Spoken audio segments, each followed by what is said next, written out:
से बोलिए तुलसी महारानी की जय। प्यारे भक्तों, आज आप सभी श्रवण करेंगे पूरे पौष मास में सुनी जाने वाली माँ तुलसी की महापुण्य फल प्रदान करने वाली कथा। तुलसी माता की पूजन करने और इन कथाओं को श्रवण करने से देवी लक्ष्मी प्रसन्न होती है और घर में सुख समृद्धि आती है। साथ ही साथ माँ तुलसी की पूजन और कथा श्रवण से हर मनोकामना पूर्ण हो जाती है। तो आइए प्यारे भक्तों, अपने जीवन की मंगल कामना को करते हुए माँ तुलसी की ध्यान को धरते हुए इस पावन कथा का रसपान करते हैं। प्रेम से बोलिए तुलसी महारानी की जय। एक नगर में एक गरीब ब्राह्मण अपनी पत्नी के साथ रहता था। वह भिक्षा मांग मांग कर अपना जीवन गुजारता और भगवान की पूजा में लगा रहता था। वह उतने ही भिक्षा मांगता जिससे उसके और उसके परिवार का पेट भर सके। उस नगर का राजा बहुत धनवान था और ब्राह्मणों का आदर करने वाला था। राजा किसी भी ब्राह्मण को अपने महल से खाली हाथ नहीं जाने देते थे। दूर दूर से ब्राह्मण राजा के पास आते और मुंह मांगा दान लेकर आशीर्वाद देते हुए वापस चले जाते थे। एक दिन ब्राह्मण की पत्नी ने ब्राह्मण से कहा कि दूर दूर के ब्राह्मण राजा से मनचाहा दान लेकर चले आते हैं और तुम भी यहाँ रहकर राजा के पास नहीं जाते। जन्म भर मैं कंगाली का झक झेलूं, आज तुम जाओ और राजा से कुछ मांग कर लाओ। ब्राह्मण ने पत्नी को समझाते हुए कहा, तू तो बावड़ी है, हमें धन की क्या जरूरत, हमें इतना तो मिल ही जाता है जिससे हम अपना पेट भर सके। और राजा का धन तो अच्छा नहीं होता, वो हमें नहीं लेना चाहिए। ब्राह्मण की पत्नी जिद पर अड़ गई और बोली, मैं तुम्हारी एक भी बात सुनने वाली नहीं। कब तक हम कंगाली में जीते रहेंगे? तुम तो रोज माला लेकर बैठ जाते हो। अपने बच्चे को क्या खिलाएंगे और क्या पहनाएंगे? जब बच्चे दूसरे बच्चों को पहनते, ओढ़ते और खाते पीते देखेंगे तो उनका भी मन ललचाएगा। अब तुम राजा के पास जाओ। राजा बहुत भला व्यक्ति है, वो हमें मुंह मांगा दान जरूर देंगे। मजबूर होकर ब्राह्मण राजा के महल की ओर चल पड़ा, पर राजा उस समय महल में नहीं था। ब्राह्मण को वापस लौटना पड़ा। दूसरे दिन ब्राह्मण की पत्नी ने ब्राह्मण को फिर से महल में भेजा, परंतु राजा फिर से महल में नहीं मिला।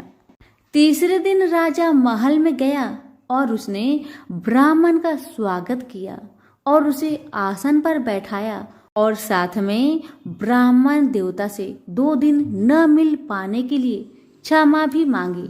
राजा ने कहा, मैं आपकी क्या सेवा कर सकता हूँ? ब्राह्मण ने कहा, जो मैं मांगू वो आप दे सकेंगे? राजा ने कहा, हाँ हाँ कहिए, मैं आपकी क्या सेवा कर सकता हूँ? ब्राह्मण ने निवेदन किया, महाराज मैं कुछ और नहीं चाहता, बस आप मुझे अपने पसीने की कमाई से 4 पैसे दान में दे दीजिए। ब्राह्मण की बात सुन राजा बहुत हैरान हो गए और मन ही मन सोचने लगे कि मेरे महल में कितने सारे धन पड़े हैं पर मेरी मेहनत की एक कौड़ी भी नहीं है। राजा ने ब्राह्मण से कहा, आप मुझे 1 दिन का समय दे, मैं कल आपको आपका मुंह मांगा दान दूंगा। ब्राह्मण महल से अपने घर को खाली हाथ ही लौट आए। ब्राह्मण को खाली हाथ आता देख पत्नी बोली, क्या हुआ, राजा ने कुछ दिया नहीं? ब्राह्मण बोला, राजा ने कल देने के लिए कहा है। ब्राह्मण की पत्नी सोचने लगी, शायद इन्होंने बहुत सारा धन मांगा होगा और राजा को इसकी व्यवस्था करने में समय लग रहा होगा, इसलिए कल बुलाया है। दूसरी ओर राजा ने अपने राजसी कपड़े बदलकर फटे पुराने कपड़े पहने और मजदूर जैसा भेष बना लिया। जब राजा की पत्नी ने देखा और कारण पूछा तो राजा ने सब कुछ बताया। रानी बोली, मैं भी आपके साथ चलूंगी। राजा के हाँ कहने पर रानी भी पुरानी साड़ी पहनकर आ गई। इस प्रकार राजा रानी मजदूरी की तलाश में शहर निकले। लुहारों के मोहल्ले में जाकर राजा ने आवाज लगाई, किसी को मजदूर चाहिए? आखिरकार एक लुहार ने उन्हें बुला लिया, जो पहिए पर हाल चढ़ाने की तैयारी कर रहा था। उसने राजा से कहा, देखो, तुम्हें पहले खलात ठोकनी पड़ेगी और जब आग आ जाए उसके बाद घन पिटना होगा। फिर रानी की ओर देखकर कहा, तुम्हें कुएं से पानी लेकर होदी भरनी होगी और कोयले वाले घर से कोयला लेकर भट्टी में डालना होगा। तुम दोनों के दिन भर काम करने के लिए मैं तुम्हें 2-2 आने दूंगा। अगर काम पसंद हो तो बोलो, नहीं तो अपना रास्ता नापो। राजा रानी लोहार के बताए काम को करने लगे। राजा खलात ठोकने लगा पर उससे काम ठीक से नहीं हो पा रहा था। लोहार नाराज होकर राजा को ठीक से काम करने के लिए कहता है। राजा जैसे तैसे अपना काम करने लगा। रानी भी कुएं से पानी भरकर लाने लगी। रानी के हाथ में फफोले पड़ गए। किसी तरह बड़ी कठिनाइयों से उसने पानी का हौज भरा। उसके बाद रानी कोयला लाकर भट्टी में डालने लगी। कोयला भरने के कारण रानी के गोरे गोरे हाथ और कपड़े काले पड़ गए। भट्टी में आग आने पर लुहार ने पात भट्टी में से निकालकर पहियों पर जमाई और एक घन अपने हाथ में लेकर और एक राजा के हाथ में देकर कहा, देखो, बारी बारी से घन इस पर पटकना, हाथ इधर उधर ना होने पाए। राजा जोर जोर से घन पटकने लगा, लेकिन उसका निशाना ठीक नहीं बैठता था। कभी घन हाल पर गिरता तो कभी पहिए पर। मजदूरों का ऐसा काम देखकर लुहारिन बरबराती हुई आई और लोहार से कहने लगी, तुमने कहाँ से यह नौसिखिए मजदूर काम पर लगाए हैं? इनसे काम तो होगा नहीं। यह मजदूर तुम्हारा सब काम बिगाड़ देंगे। राजा रानी उन दोनों की फटाकर सुनते सुनते अपना काम मन लगाकर करते रहे। घन पटकते पटकते राजा का शरीर पसीना से तर तर हो गया और जोर शोर से सांस चलने लगी।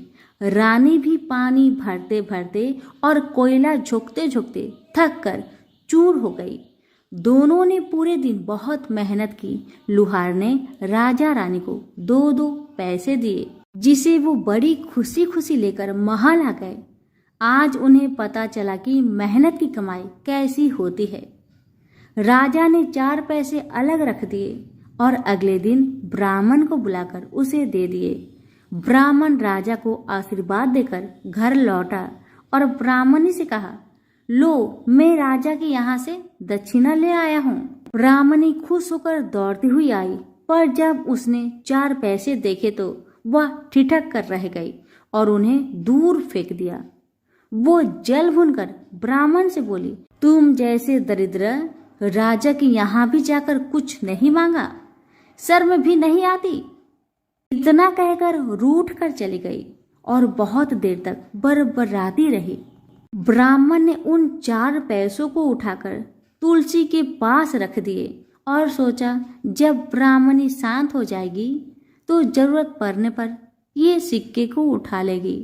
परंतु कई दिनों तक पैसे वहीं रखे रहे और फूल बेलपत्र ऊपर से गिर गिर कर मिट्टी में दब गए। ब्राह्मण और ब्राह्मणी दोनों ही उन सिक्कों के बारे में भूल गए। कुछ दिनों के बाद तुलसी जी के घर में 4 पौधे उगे। चारों पौधे बहुत सुंदर थे। यह देख ब्राह्मणी रोज उसमें पानी डाल देती। 4 महीने बाद वो पौधे बड़े हो गए और उनमें फूल लगने लगे। फूल सूखने पर इनसे मोती झरने लगी। ब्राह्मण और ब्राह्मणी ने कभी मोती नहीं देखे थे। वो समझे कि कोई बीज है। हर रोज कई कई फूल झड़ते और मोती पूरे तुलसी पर बिखर जाते। ब्राह्मणी उन मोतियों को समेट कर घर के एक कोने में डाल देती। इस तरह वहां मोतियों का ढेर लग गया था।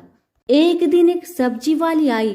ब्राह्मणी को सब्जी लेनी थी, पर उसके पास पैसे नहीं थे। उसने सब्जी वाली से कहा, क्या तुम इन चमकदार बीजों के बदले सब्जी दे सकती हो? सब्जी वाली ने देखा तो वो पहचान गई, अरे ये तो मोती है। उसने खुशी खुशी ब्राह्मणी को उन मोतियों के बदले उनकी मनपसंद सब्जी दे दी। अब से हर रोज ऐसा होने लगा। ब्राह्मणी और सब्जी वाली दोनों खुश थे। सब्जी वाली यह सोचकर खुश थी कि मुझे एक पैसे की तरकारी के बदले हजारों का माल मिलता है, और ब्राह्मणी ये सोचकर खुश थी कि इस बीजों के बदले सब्जी मिल जाती है। इस प्रकार कई महीने बीत गए। उधर राजा के महल में कई राजहंस थे जो मोती चुगते थे। राजा का यह नियम था, जब राजहंस मोती चुग लेते थे उसके बाद ही राजा और उसका परिवार भोजन करता था। एक समय बाद राजा का सारा धन उन मोतियों और दान देने में खर्च हो गया। अब राजा को मोती खरीदने के पैसे तक नहीं बचे। यह खबर पूरे नगर में फैल गई। ब्राह्मण और ब्राह्मणी को जब यह पता चला तो उन्होंने यही विचार किया कि राजा बहुत दानी और नेक दिल है। उसने अपना सब कुछ दान कर दिया, यहाँ तक कि शायद उनके पास खाने को भी कुछ नहीं है। ऐसा हालत में हमें उन लोगों की सहायता करनी चाहिए। ब्राह्मण ने ब्राह्मणी से कहा, अगर तू कहे तो इसमें से कुछ बीज राजा को दे दूं। तू कहती है इससे सब्जी और खाने की चीज मिल जाते हैं। ब्राह्मणी ने कहा, हाँ, मैं रोज इसके बदले सौदा लिया करती हूँ। ऐसा कहकर ब्राह्मणी एक टोकरी बीज भर लाई। ब्राह्मण राजा के पास पहुंचा और उसे वो मोती दिए और राजा को सारी बात बताई। राजा उन मोतियों को देखकर चौंक गया। उसने मोती राजहंस को दिए। राजहंस उन्हें चुगने लगे। यह देख राजा ने ब्राह्मण से कहा, एक एक मोती सैकड़ों रुपए का है। सच बताए, आपके पास इतने मोती कहाँ से आए? ब्राह्मण बोला, महाराज, ऐसे बीज तो हमारे घर पर बहुत है। और राजा को पूरी बात बताई। राजा अपने मंत्रियों के साथ ब्राह्मण के घर पहुंचे और उन चारों पेड़ों को देखा। पूछताछ में उन सिक्के वाली बात सामने आ गई। जब पेड़ों को देखा तो उनकी जड़ के पास वही सिक्के चिपके हुए थे। आज ब्राह्मण और ब्राह्मणी को मालूम हुआ कि उनके पास लाखों करोड़ों की दौलत है, जिसे वो साधारण बीज समझते थे। ब्राह्मण ने सोचा कि मेरे लिए यह धन किस काम का। ऐसा सोच ब्राह्मण ने सारे मोती राजा को दान में दे दिए। राजा की आंखें भी खुल गई। मेहनत के धन की कीमत उन्हें मालूम पड़ गई। उस दिन राजा ने प्रण कर लिया कि मैं खजाने के पैसे से एक भी पैसा अपने खर्च में नहीं लगाऊंगा। अपना खर्च मेहनत करके चलाऊंगा। खजाने और ब्राह्मण के दान से राजा ने जनता का हित में कई धर्म कर्म के काम शुरू कर दिए। हे तुलसी माता, जैसे आपने ब्राह्मण परिवार पे अपनी कृपा बरसाई, वैसे ही आपकी कथा कहने वाले, सुनने वाले, हुक्कारे भरने वालों पर अपनी कृपा सदा बनाए रखे। तो प्रेम से बोलिए, तुलसी मैया की जय हो। तुलसी से जुड़ी एक कथा बहुत प्रचलित है। श्रीमद् देवी भागवत पुराण में इनके अवतरण की दिव्य लीला कथा भी बनाई गई है। एक बार शिव ने अपने तेज को समुद्र में फेंक दिया था। उससे एक महातेजस्वी बालक ने जन्म लिया। यह बालक आगे चलकर जलंधर के नाम से पराक्रमी दैत्य राजा बना। इसकी राजधानी का नाम जलंधर नगरी था। दैत्यराज कालनेमी की कन्या वृंदा का विवाह जलंधर से हुआ। जलंधर महाराक्षस था। अपनी सत्ता के मद में चूर उसने माता लक्ष्मी की पाने की कामना से युद्ध किया, परंतु समुद्र से ही उत्पन्न होने के कारण माता लक्ष्मी ने उसे अपने भाई के रूप में स्वीकार किया। वहां से पराजित होकर वह देवी पार्वती को पाने की लालसा से कैलाश पर्वत पर गया। भगवान देवाधिदेव शिव का ही रूप धरकर माता पार्वती के समीप गया, परंतु माँ ने अपने योग बल से उसे तुरंत पहचान लिया तथा वहां से अंतर्ध्यान हो गई। देवी पार्वती ने क्रोध होकर सारा वृत्तांत भगवान विष्णु को सुनाया। जालंधर की पत्नी वृंदा अत्यंत पतिव्रता स्त्री थी। उसी के पतिव्रत धर्म की शक्ति से जालंधर न तो मारा जाता था और न ही पराजित होता था। इसलिए जालंधर का नाश करने के लिए वृंदा के पतिव्रत धर्म को भंग करना बहुत जरूरी था। इसी कारण भगवान विष्णु ऋषि का भेष धारण करके वन में जा पहुंचे, जहां वृंदा अकेली भ्रमण कर रही थी। भगवान के साथ दो मायावी राक्षस भी थे, जिन्हें देखकर वृंदा भयभीत हो गई। ऋषि ने वृंदा के सामने पल में दोनों को भस्म कर दिया। उनकी शक्ति देखकर वृंदा ने कैलाश पर्वत पर महादेव के साथ युद्ध कर रहे अपने पति जालंधर के बारे में पूछा। ऋषि ने अपने माया जाल से दो बानर प्रकट किए। एक बानर के हाथ में जालंधर का सिर था तथा दूसरे के हाथ में धड़। अपने पति की यह दशा देखकर वृंदा मूर्छित होकर गिर पड़ी। होश में आने पर उन्होंने ऋषि रूपी भगवान से विनती की कि वह उसके पति को जीवित करे। भगवान ने अपनी माया से पुनः जालंधर का सिर धड़ से जोड़ दिया, परंतु स्वयं भी वह उसी शरीर में प्रवेश कर गए। वृंदा को इस छल का जरा भी आभास न हुआ। जालंधर बने भगवान के साथ वृंदा पतिव्रता का व्यवहार करने लगी, जिससे उसका अस्तित्व भंग हो गया। ऐसा होते ही वृंदा का पति जालंधर युद्ध में हार गया। इसी सारी लीला का जब वृंदा को पता चला तो उसने क्रोध होकर भगवान विष्णु को शीला होने का श्राप दे दिया तथा स्वयं सती हो गई। जहाँ वृंदा भस्म हुई वहां तुलसी का पौधा उगा। भगवान विष्णु ने वृंदा से कहा, हे वृंदा, तुम अपने अस्तित्व के कारण मुझे लक्ष्मी से भी अधिक प्रिय हो गई हो। अब तुम तुलसी के रूप में सदा मेरे साथ रहोगी। जो मनुष्य भी मेरे शालिग्राम रूप के साथ तुलसी का विवाह करेगा उसे इस लोक और परलोक में विपुल यश प्राप्त होगा। जिस घर में तुलसी होती है वहां यम के दूत भी असमय नहीं जा सकते। गंगा व नर्मदा के जल में स्नान तथा तुलसी का पूजन बराबर माना जाता है। चाहे मनुष्य कितना भी पापी क्यों न हो, मृत्यु के समय जिसके प्राण मंजरी रहित तुलसी और गंगा जल मुख में रखकर निकल जाते हैं, वह पापों से मुक्त होकर बैकुंठ धाम को प्राप्त होता है।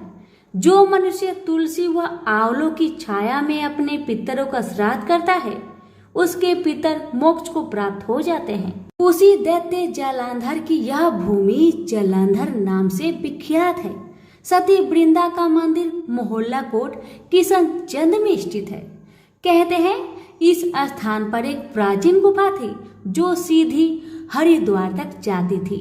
सच्चे मन से 40 दिन तक सती वृंदा देवी के मंदिर में पूजा करने से सभी मनोरथ पूर्ण होते हैं। तो प्रेम से बोलिए तुलसी मैया की जय। एक बार देवराज इंद्र देवगुरु बृहस्पति के साथ भगवान शिव का दर्शन करने कैलाश गए। महादेव ने दोनों की परीक्षा लेनी चाहिए, इसलिए रूप बदलकर अवधूत बन गए। उनके शरीर पर कोई वस्त्र न था। उनका शरीर जलती हुई अग्नि के समान धधक रहा था और अत्यंत भयंकर नजर आते थे। अवधूत दोनों के रास्ते में खड़े हो गए। इंद्र ने एक विचित्र पुरुष को रास्ते में खड़े देखा तो चौंके। इंद्र को देवराज होने पर गर्व घेरने लगा। उन्होंने उस भयंकर पुरुष से पूछा, तुम कौन हो? भगवान शिव अभी कैलाश पर विराज रहे हैं या कहीं भ्रमण पर है? मैं उनके दर्शन के लिए आया हूँ। इंद्र ने कई प्रश्न किए, लेकिन वह पुरुष योगियों के समान मौन ही रहे। इंद्र को लगा कि एक साधारण प्राणी उनका अपमान कर रहा है। उनके मन में देवराज होने का अहंकार उपजा, जो क्रोध में बदल गया। इंद्र ने कहा, मेरे बराबर अनुरोध करने पर भी तू कुछ नहीं बोलकर मेरा अपमान कर रहा है। मैं तुझे अभी दंड देता हूँ। ऐसा कहकर इंद्र ने वज्र उठा लिया। भगवान शिव ने वज्र को उसी समय स्तंभित यानी जड़ कर दिया। इंद्र की बाह अकड़ गई। भगवान अवधूत क्रोध से लाल हो गए। बृहस्पति उनके चेहरे पर आई क्रोध की ज्वाला को देखकर समझ गए कि ऐसा प्रचंड स्वरूप महादेव के अतिरिक्त किसी का नहीं हो सकता। बृहस्पति शिव स्तुति गाने लगे। उन्होंने इंद्र को भी महादेव के चरणों में लेटा दिया और बोले, प्रभु, इंद्र आपके चरणों में पड़े हैं, आपके शरणागत है। आपके ललाट से प्रकट अग्नि इन्हें जलाने को बढ़ रही है। हम शरणागतों की रक्षा करें। बृहस्पति ने विनती की, प्रभु, भक्तों पर आपकी सदा कृपा बरसती है। आप भक्त वत्सल और सर्वसम्मत है। आप इस तेज को कहीं और स्थान दे दीजिए ताकि इंद्र के प्राणों की रक्षा हो। भगवान रुद्र ने कहा, बृहस्पति, मैं तुम पर बहुत प्रसन्न हूँ। इंद्र को जीवन दान देने के कारण तुम्हारा एक नाम जीव भी होगा। मेरे तीसरे नेत्र से प्रकट इस अग्नि का ताप देवता सहन नहीं कर सकते, इसलिए मैं इसको बहुत दूर छोड़ूंगा। महादेव ने उस तेज को हाथ में धारण कर समुद्र में फेंक दिया। वहां फेंके जाते ही भगवान शिव का वह तेज तत्काल एक बालक के रूप में परिवर्तित हो गया। सिंधु से उद्भव होने के कारण उसका नाम सिंधु पुत्र जलंधर प्रसिद्ध हुआ। जलंधर जिसका नाम शंखचूड़ भी हुआ, शिव के तेज से उत्पन्न हुआ था। इस कारण परम शक्तियों से संपन्न था। वह देवों से भी ज्यादा शक्तिवान था। वह उस तेज से पैदा हुआ था जो इंद्र को समाप्त करने वाला था। इसलिए असुरों ने उसे अपना राजा बनाया। अवधूत रूप में यह लीला करने के बाद महादेव अंतर्ध्यान हो गए।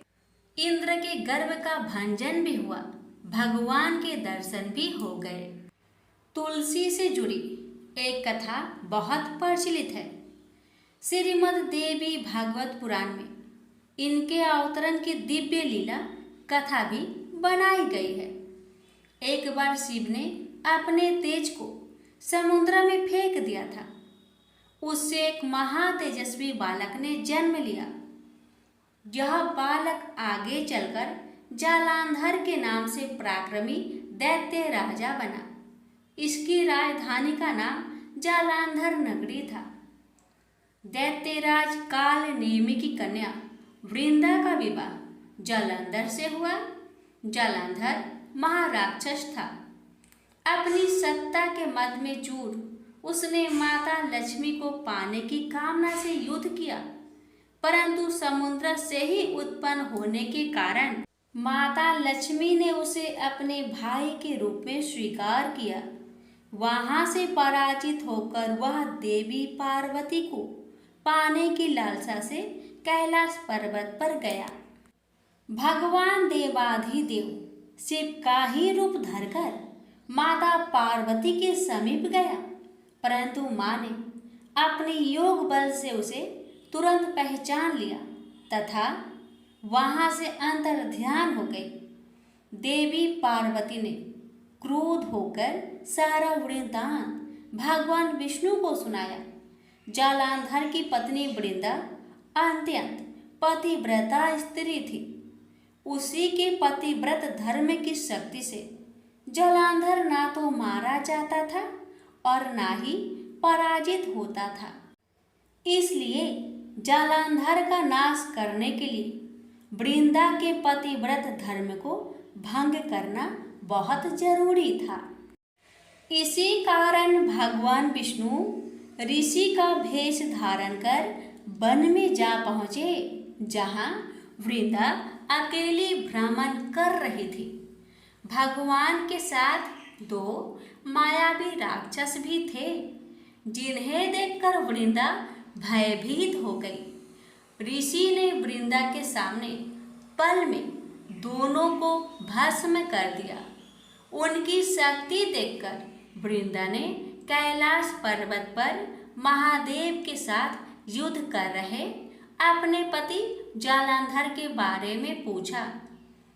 ऋषि ने अपनी माया जाल से दो बानर प्रकट किए। एक बानर के हाथ में जालंधर का सिर था तथा दूसरे के हाथ में धर। अपने पति की यह दशा देखकर वृंदा मूर्छित होकर गिर पड़ी। होश में आने पर उन्होंने ऋषि रूपी भगवान विष्णु से विनती की कि वह उसके पति को जीवित करे।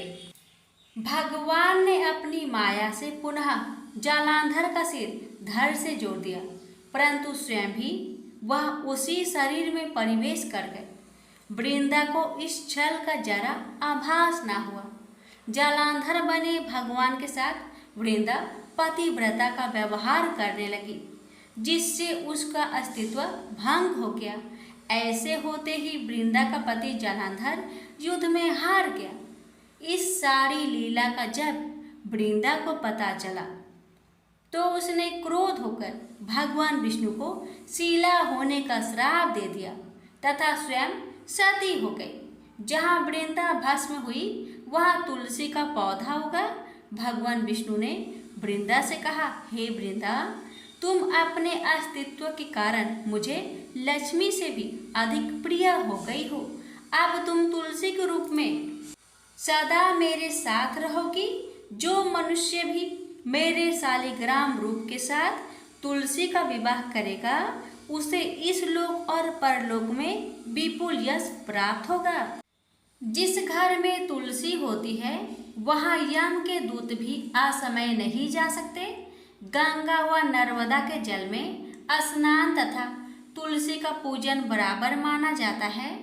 चाहे मनुष्य कितना भी पापी क्यों न हो, मृत्यु के समय जिसके प्राण मंजरी रहित तुलसी और गंगा जल मुख में रखकर निकल जाते हैं, वह पापों से मुक्त होकर बैकुंठ धाम को प्राप्त होता है। जो मनुष्य तुलसी व आंवले की छाया में अपने पितरों का श्राद्ध करता है, उसके पितर मोक्ष को प्राप्त हो जाते हैं। उसी दैत्य जालंधर की यह भूमि जालंधर नाम से विख्यात है। सती वृंदा का मंदिर मोहल्ला कोट किशनचंद में स्थित है। कहते हैं इस स्थान पर एक प्राचीन गुफा थी जो सीधी हरिद्वार तक जाती थी। प्रेम से बोलिए जय श्री हरि।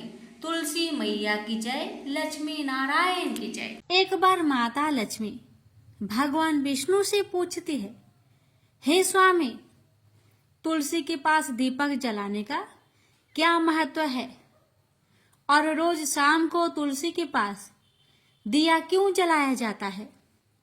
इससे मनुष्य को कौन सा फल प्राप्त होता है? तुलसी के पास दीपक जलाने की विधि क्या है तथा दीपक जलाते समय कौन से मंत्र का उच्चारण करना चाहिए? कृपया आप मुझे विस्तार से बतलाइए। तब भगवान विष्णु जी कहते हैं, हे देवी, आज आपने समस्त मानव जाति के कल्याण के लिए बहुत ही महत्वपूर्ण प्रश्न किया है। आपके इस प्रश्न का उत्तर देने से पूर्व मैं आपको एक प्राचीन कथा सुनाता हूं, जिससे आपको सभी प्रश्न के उत्तर मिल जाएंगे। इसलिए आप इस कथा को बड़े ही श्रद्धा प्रसन्नचित पूर्वक पूरा सुनिए। इस कथा को ध्यान से पूरा सुनने मात्र से ही मनुष्य को, भक्तों को 100 वर्षों तक तुलसी के पास दीपक जलाने का पुण्य प्राप्त हो जाता है। फिर माता लक्ष्मी कहती है, हे स्वामी, हे भगवान, मैं इस कथा को सुनने के लिए बड़ी उत्सुक हूँ। कृपया आप इस कथा को सुनाना प्रारंभ कीजिए। तब भगवान विष्णु माता लक्ष्मी को वह कथा सुनाने लग जाते हैं कि हे देवी, पूर्व काल की बात है। दक्षिण दिशा में तुंगभद्रा नाम की एक बहुत बड़ी नदी है। इस नदी के किनारे पर हरिहरपुर नाम का एक अत्यंत सुंदर नगर बसा हुआ था। उसी नगर में काशी नाम के एक ब्राह्मण निवास करते थे। वे अत्यंत गुणवान, चरित्रवान, धर्म कार्य करने वाले तथा वेदों के मार्ग पर चलने वाले थे। उन्होंने समस्त शास्त्र का अध्ययन किया हुआ था। उस ब्राह्मण की एक पत्नी थी जिसे लोग दुराचार कहकर पुकारते थे, क्योंकि उसके कर्म ही उसके नाम के अनुसार थे।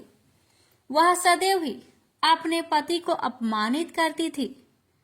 वह अपने पति के लिए कुवाच्य कहती रहती, पति को भयंकर दुख देती थी, पति के लिए कभी भोजन नहीं बनाती थी, अपने पति के साथ कभी शयन नहीं किया, कभी उसके साथ प्रेम से व्यवहार तक नहीं किया। पति के मित्र, परिवार के लोग घर पर आते तो वह स्त्री उनको अपमानित करके घर से भगा देती थी और स्वयं काम भाव से उन्मत्त होकर निरंतर अन्य वैभव चारिणी स्त्रियों के साथ घूमा करती थी। उसका मन पति को छोड़कर पराये पुरुष में लगा रहता था। उसने कभी अपने पति से प्रेम से बात तक नहीं की, किंतु पराये पुरुषों के संग बैठकर बातें करती थी। पराये पुरुषों को मोहित करने के लिए बड़े ही सज धज कर गांव में घूमने जाया करती थी। कभी वह वन में किसी वृक्ष के नीचे खड़ी रहकर सुंदर पुरुषों की राह देखने लगती और किसी दुष्ट पुरुष को मोहित करके उसके संग भोग विलास किया करती थी। फिर एक दिन वह दुराचारिणी स्त्री वन में जाकर एक वृक्ष के नीचे खड़ी हो गई। उसका चित्त काम से भरा हुआ था। वह किसी सुंदर कामी पुरुष की राह देख रही थी, किंतु बहुत समय निकलने के बाद ही उस स्थान पर कोई पुरुष नहीं आया। इसलिए वह अत्यंत दुखी हो गई और प्रियतम की खोज में इधर उधर देखने लगी। उस दिन उसका सारा परिश्रम व्यर्थ हो गया। वहां पर खड़ी होकर वह नाना प्रकार की बातें कहकर विलाप करने लगी। हाय, आज तो इस मार्ग से कोई भी सुंदर पुरुष नहीं आया। अब मैं कैसे अपने काम वासना को शांत करूं? क्या करूं? आज की रात कैसे बीतेगी? यह सोचकर वह जोर जोर से रोने लगी। उस जंगल में एक भयानक बाघ निवास करता था। उस पापिनी स्त्री की आवाज सुनकर वह जाग गया और उछलकर उस स्त्री का भक्षण करने के लिए उसके पास आ गया। उस भयंकर बाघ को देखकर उस स्त्री के पसीने छूटने लगे। वह थर थर कांपने लगी।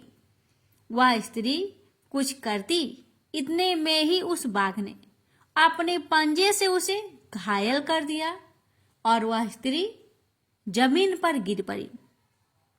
जमीन पर गिरते ही वह स्त्री चिल्लाते हुए बोली, अरे बाघ, तू किस लिए यहाँ पर आया है?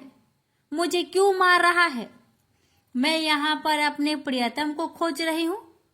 तू मुझे छोड़ दे। मेरा भक्षण करके तुझे क्या मिलेगा? उस स्त्री की बात सुनकर वह भयानक बाघ क्षण भर के लिए रुक गया और हंसते हुए बोला, ए दुष्टा, आज विधाता ने मुझे मेरा ग्रास नियुक्त किया है। तुझ जैसी पापिनी स्त्रियों का भक्षण करना ही मेरा काम है। तभी मुझे इस शरीर से मुक्ति मिलेगी। बाघ की बात सुनकर वह स्त्री कहने लगी, हे बाघ, तुम कौन हो?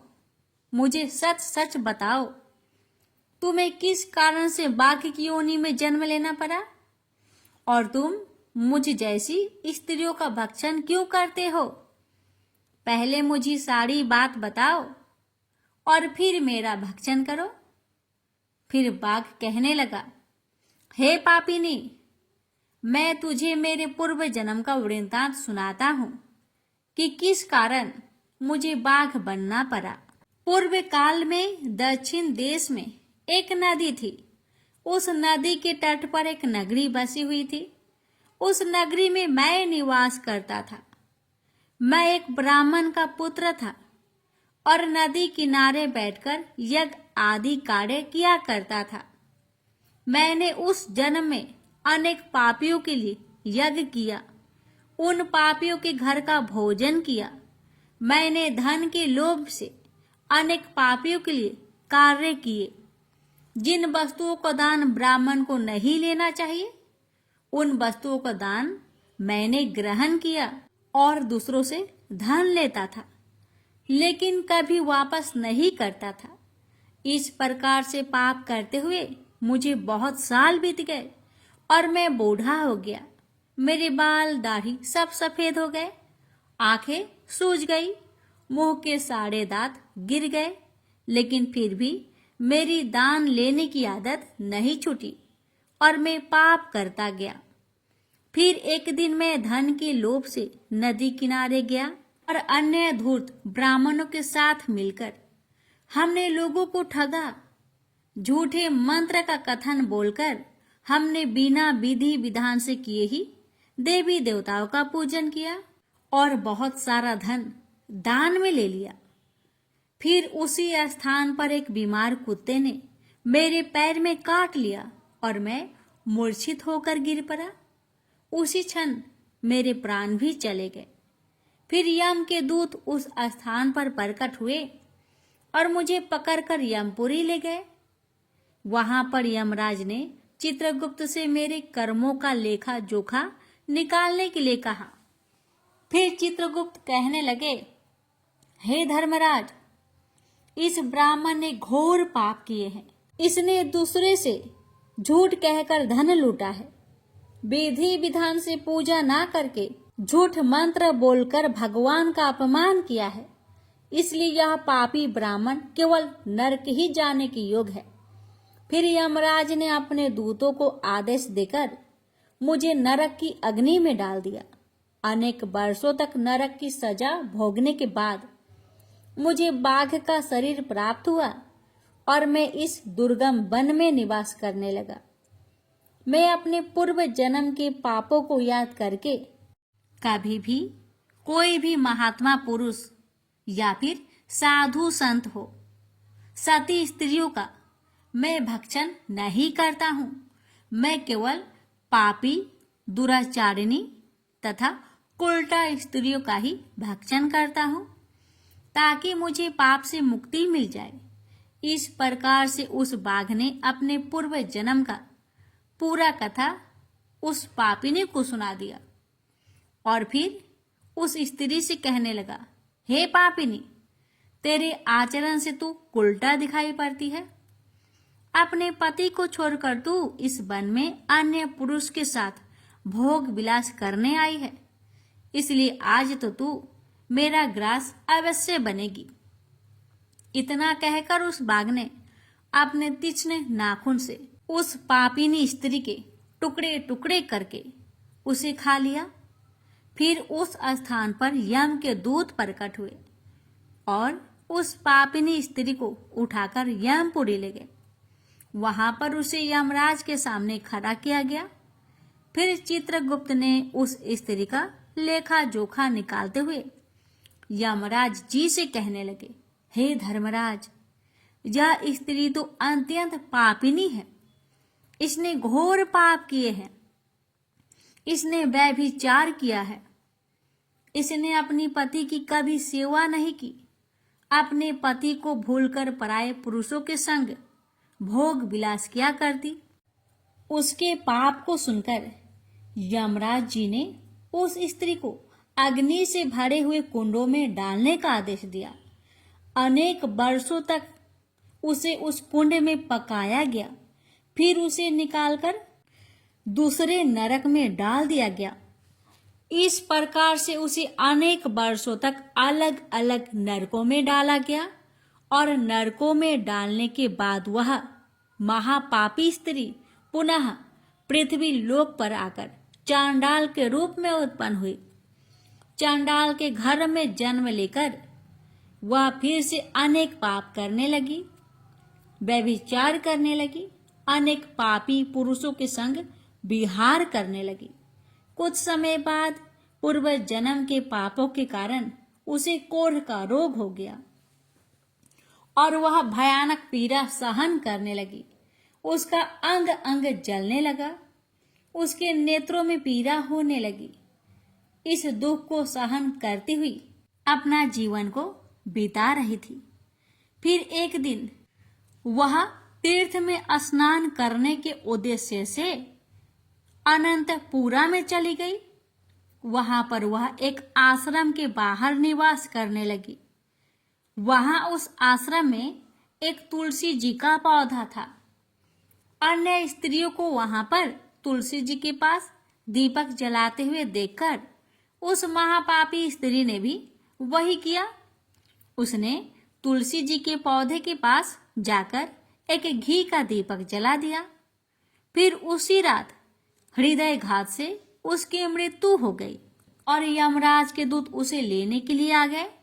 जैसे ही यम के दूत उस पापी स्त्री को पास में बांध कर ले जाने लगे, वैसे ही भगवान विष्णु के दो पार्षद उस स्थान पर प्रकट हुए और उन्होंने उन दोनों को रोक लिया और कहने लगे, हे दूतों, इस स्त्री को तुम छोड़ दो, यह नरक जाने की योग्य नहीं है। तुम किसके आदेश से ऐसा धर्म कर रहे हो? फिर यम के दूत कहने लगे, हे पार्षदों, हम यमराज के आदेश से इस पापी स्त्री को उठाकर ले जा रहे हैं, किंतु आप हमें किस कारण से रोक रहे हैं? यह स्त्री अत्यंत पापी है, महापापी है। इसने बहुत घोर पाप किए हैं। इसे नरक में जाने की आज्ञा मिली है। फिर पार्षद कहने लगे, हे दूतों, यह स्त्री तो विष्णु भगवान की भक्त है, यह नरक जाने की योग्य नहीं है। इसने शाम के समय तुलसी जी के पास दीपक जलाया है, इसी कारण से इसके समस्त पाप नष्ट हो गए हैं। इसलिए अब यह नरक जाने की योग्य नहीं है, यह स्वर्ग जाने की अधिकारी बन चुकी है। पार्षदों की बात सुनकर यमदूतों ने उस स्त्री को उस स्थान पर छोड़ दिया और यमलोक लौट गए। वहां जाकर उन्होंने यमराज को सारा वृत्तांत सुना दिया। फिर भगवान विष्णु के पार्षद उस स्त्री को दिव्य विमान पर बैठाकर स्वर्ग ले गए। भगवान विष्णु कहते हैं, हे देवी, इस प्रकार से तुलसी के पास दीपक जलाने मात्र से ही मनुष्य के सभी पाप नष्ट हो जाते हैं, सभी संकट कट जाते हैं। जो स्त्री नित्य शाम को तुलसी जी के पास दीपक जलाती है, वह सौभाग्यशाली बन जाती है। उसके पूर्व जन्मों के सभी पाप नष्ट हो जाते हैं। उसे सुख समृद्धि की प्राप्ति होती है। रोज तुलसी के पास दीपक जलाते समय इस मंत्र का उच्चारण करना चाहिए। ओम तुलसी देवे च विद्महे विष्णुप्रियाय च धीमहि तन्नो बृंदा प्रचोदया। इसका अर्थ है, विष्णुप्रिया तुलसी, मैं आपको नमन करती हूँ, आप मुझे उच्च बुद्धि दीजिए। हे वृंदा, आप मेरे मन को रोशन करें। भगवान विष्णु कहते हैं, हे देवी, हजारों अमृत के घरों से नहलाने पर भी श्री हरि विष्णु को उतनी तृप्ति नहीं होती जितनी कि वे मनुष्य के द्वारा तुलसी का एक पत्ता चढ़ाने से प्राप्त करते हैं। 10,000 गौदान से मानव को जो फल प्राप्त करता है, वही फल तुलसी पत्र के दान से पा लेता है। जो मृत्यु के समय अपने मुख में तुलसी पत्र का जल पा जाता है, वह संपूर्ण पापों से मुक्त होकर भगवान श्री हरि विष्णु के धाम को जाता है। हिंदू धर्म में तुलसी के पौधे का महत्व सबसे अधिक है। इसकी सबसे पहले पूजा भगवान विष्णु ने की थी। भगवान विष्णु कहते हैं, जिस प्रकार से देवी लक्ष्मी से बैकुंठ को ऐश्वर्य प्राप्त है, उसी प्रकार से बैकुंठ में तुलसी के कारण ही पवित्रता प्राप्त है। पृथ्वी लोक पर जिस स्थान पर भी तुलसी का पौधा होगा, उस स्थान पर कभी बुराई का वास नहीं होगा। ऐसा स्थान सबसे अधिक पवित्र होगा। इसी कारण से हमें हमारे घर में तुलसी का पौधा अवश्य लगाना चाहिए। इस प्रकार से भगवान विष्णु ने तुलसी के पास दिया जलाने का महत्व, महिमा बताए। अगर कथा अच्छी लगे तो कमेंट बॉक्स में तुलसी महारानी की जय अवश्य लिखें और इस वीडियो को एक शेयर अवश्य करें। भगवान विष्णु आप सभी भक्तों की हर मनोकामना को पूर्ण करे। प्रेम से बोलिए जय श्री हरि।